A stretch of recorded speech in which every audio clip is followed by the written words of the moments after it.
കേരളത്തിന്റെ മുഖ്യമന്ത്രി ശ്രീ പിണറായി വിജയനോട് ചോദിക്കുവാൻ ആഗ്രഹിക്കുന്നത്, ഇന്ന് ഈ ഉപരോധ സമരത്തെ തകർക്കുവാൻ വേണ്ടി നിങ്ങൾ ഒരു ട്രെയിനിങ് ക്യാമ്പ് വെച്ചിരുന്നു. ആ ട്രെയിനിങ് ക്യാമ്പ് വെച്ചാൽ ഇവിടെ ഉപരോധം ഉണ്ടാകില്ല എന്ന് കരുതിയ കേരളത്തിന്റെ മുഖ്യമന്ത്രി ശ്രീ പിണറായി വിജയനെ വെല്ലുവിളിക്കുന്നു. ഈ അമ്മമാരുടെ വലയം ഭേദിച്ച ഈ ഗേറ്റിലൂടെ ഒന്ന് സെക്രട്ടേറിയറ്റിലേക്ക് പോകുവാൻ നിങ്ങളുടെ പോലീസ് പടയ്ക്ക് സാധിക്കുമോ എന്ന് കേരളത്തിന്റെ മുഖ്യമന്ത്രിയെ വെല്ലുവിളിച്ചുകൊണ്ട് ചോദിക്കുവാൻ ആഗ്രഹിക്കുകയാണ്.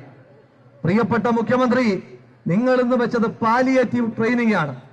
ഈ അമ്മമാർക്ക് നമ്മുടെ നാട്ടിൽ തളർന്നു വീണ് കിടക്കുന്ന മനുഷ്യന്മാരെ പരിചരിക്കുവാൻ ഇനി ഒരു ട്രെയിനിങ്ങും ആവശ്യമില്ല.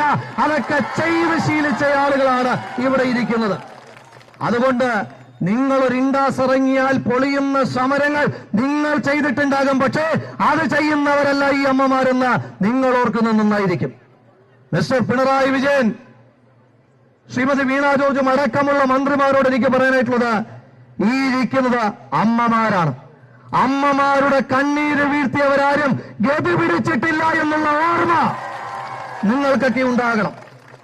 അതുകൊണ്ട് ശ്രീ പിണറായി വിജയന്റെ നേതൃത്വത്തിലുള്ള മന്ത്രിസഭയോട്, ഈ സമരത്തെ ആക്ഷേപിക്കുന്ന CITUവിന്റെ നേതാക്കന്മാരോട്, MLA മാരോട് സൂചിപ്പിക്കാനായിട്ടുള്ളത്, ഈ അമ്മമാരുടെ കണ്ണീര് വീഴ്ത്തിയാൽ നിങ്ങൾ മാത്രമല്ല നിങ്ങളുടെ കുലം പോലും മുടിഞ്ഞു പോകും. ആ രീതിയിൽ ഈ നാടിനു വേണ്ടി കഷ്ടപ്പെടുന്ന, കഠിനാധ്വാനം ചെയ്യുന്ന മനുഷ്യന്മാരാണ് ഇവിടെ ഇരിക്കുന്നത്. കേരളത്തിന്റെ വനിതാ ശിശുക്ഷേമ വകുപ്പ് മന്ത്രിയുണ്ടല്ലോ ശ്രീമതി വീണ ജോർജ്, വന്ന് കാണൂ.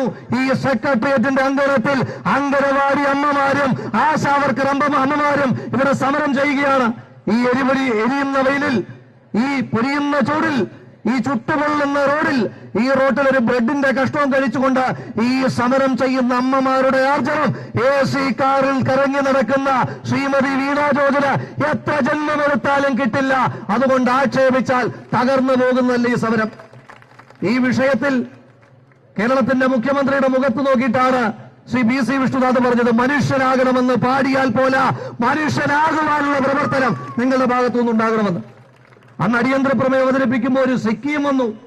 പ്രസിഡന്റ്, ഞാൻ റൂള് 1A കൊടുത്തിട്ട് ആഴ്ച 1ആയി. മന്ത്രി ആഴ്ച 1ആയിട്ട് സിക്കിമിൽ കിട്ടുന്നത് 6000 രൂപയാണ്. കേരളത്തിലാണ് ഈ രാജ്യത്ത് ഏറ്റവും ഉയർന്ന വേതനം കിട്ടുന്നതെന്ന് കള്ളം പറഞ്ഞിട്ട് ആ രേഖകൾ സഭയിൽ സമർപ്പിക്കുമെന്ന് പറഞ്ഞിട്ട് 10 ദിവസമായിട്ട് അതൊന്നും സഭയിൽ കൊണ്ടുവരാതെ മുങ്ങി നടക്കുന്ന കേരളത്തിന്റെ ആരോഗ്യവകുപ്പ് മന്ത്രിയോട് പറയുവാൻ ആഗ്രഹിക്കുന്നു, ഈ സമരം ഇത് ന്യായത്തിന് വേണ്ടിയിട്ടുള്ള സമരമാണ്. തൊട്ടപ്പുറത്താണ് അംഗനവാടി ജീവനക്കാർ സമരം ചെയ്യുന്നത്. ഇവിടെ പ്രസിഡന്റ് സൂചിപ്പിച്ചു, ആശാ വർക്കർമാരെ പോലെ അഭിനയിക്കേണ്ടി വരുമെന്ന ആ സാധുക്കൾ ഇതുപോലെയുള്ള ഗതികളിലാണ്. നിങ്ങൾക്ക് ഫോൺ കിട്ടിയില്ല എന്ന് പറഞ്ഞു, കിട്ടാത്തതാ നല്ലത്. അവർക്ക് കിട്ടിയ ഫോണിന്റെ പ്രത്യേകത എന്താ അറിയോ? ആ കമ്പനി പൂട്ടിപ്പോയിട്ട് 6 വർഷമായി. ശ്രീമതി വീണ ജോർജിനോട് പറയുന്നു, അംഗനവാടി ജീവനക്കാർക്ക് കൊടുത്തിരിക്കുന്ന ഫോണിന്റെ ബാറ്ററിക്ക് ഒരു ചാർജർ ആ കമ്പനിയുടെ വാങ്ങിത്തന്നാൽ ശ്രീമതി വീണ ജോർജ് പറയുന്ന പണി ചെയ്യാൻ ഞങ്ങൾ തയ്യാറാണ്. ഈ 6 വർഷത്തിനിടയിൽ അവരെത്ര ഫോൺ മാറി? ആ സാധുക്കൾക്ക് 6 വർഷത്തിനിടയിൽ പൂട്ടിപ്പോയ ഒരു കമ്പനി. പൂട്ടിപ്പോയ കമ്പനി എന്ന് പറയുമ്പോൾ അറിയായിരിക്കുമല്ലോ, ഇവരുമായിട്ടൊക്കെ ബന്ധപ്പെട്ട കമ്പനി തന്നെയായിരിക്കും. ആ കമ്പനിയുടെ ഒരു ഫോൺ കൊടുത്തതല്ലാതെ വേറൊന്നും കൊടുത്തിട്ടില്ല. അവർക്ക് കൊടുക്കുന്ന ശമ്പളം 3ആയിട്ടാണ് കൊടുക്കുന്നത്. ആദ്യം ഒരു ഗഡു, രണ്ടാമതൊരു ഗഡു, മൂന്നാമതൊരു ഗഡു. ആ സാധുക്കൾ, ആ പാവപ്പെട്ട അവിടേക്ക് വരുന്ന കുരുന്നുകൾക്ക് മുട്ട വാങ്ങി കൊടുക്കുന്നത്. ഈ ശമ്പളം കിട്ടുന്ന മുറയ്ക്ക് ആദ്യത്തെ ദിവസം തോടും, രണ്ടാമത്തെ ദിവസം വെള്ളയും, മൂന്നാമത്തെ ദിവസം മഞ്ഞയും കൊടുത്താൽ മതിയോ? മുട്ട മൊത്തത്തിൽ കൊടുക്കണ്ടേ? ആ സാധു മനുഷ്യരെ സമരത്തിലേക്ക് അയച്ചിരിക്കുകയാണ്, നിങ്ങളെ സമരത്തിലേക്ക് അയച്ചിരിക്കുകയാണ്. അതുകൊണ്ട് കേരളത്തിൽ ഇപ്പൊ ഈ സമരത്തെ ആക്ഷേപിക്കുന്ന ആളുകളോട് പറയുന്നു, നാളെ ഈ ആക്ഷേപിച്ചതിന് ശേഷം നിങ്ങൾക്ക് പ്രായമാകുമ്പോൾ തളർന്നു വീഴുമ്പോ, നിങ്ങളെ പരിചരിക്കാൻ നിങ്ങളുടെ കുടുംബമില്ലാതെ വരുമ്പോ നിങ്ങളെ നോക്കാൻ ഈ സാധു മനുഷ്യരെ ഉണ്ടാകുകയുള്ളൂ.